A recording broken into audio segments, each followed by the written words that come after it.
तो गाइस ज्योति दीदी आई हैं घर पे मिलने, और ये ज्योति दीदी की जिठानी की बेटी है। और हेलो गाइस करो, हेलो बोलो। हमने याद दिलाया इनको ब्लॉग बनाने के लिए, तो याद भी नहीं था।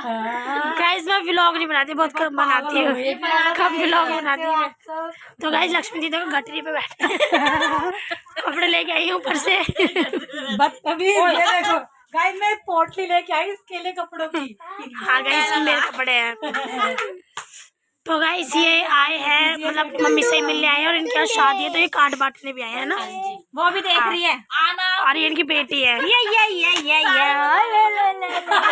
तो गाइस ये इनवाइट कर रहे हैं तुम सबको, ऐसे इनवाइट करते हैं, देख लो गाइस बिना कार्ड के। और फरीदाबाद में जाना है। कार्ड जरूरी नहीं होता, मुंह से बोलना जरूरी होता है। ज्यादा हाँ सबको बोल दिया, सब जाना। दिल दिमाग सबसे बोला है।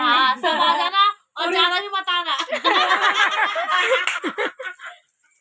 खाना कम पड़ जाएगा मेरे को, सब आ जाएंगे। एक जने की जरूरत है। एक घर में से एक जना आना चाहिए। आदमी नहीं आदमी, एक घर में से एक जना। औरत औरत बालक ना, औरत औरत आना चाहिए। ढोलक वोलक गीत। जो हमारे रिश्तेदार है वो सभी आ जाना। हाँ और गाइस आप कुछ बोलना चाहोगे बेटा? बोलो, चलो बोलो। मुझे भी देखना। मैंने मामा को याद दिलवाया कि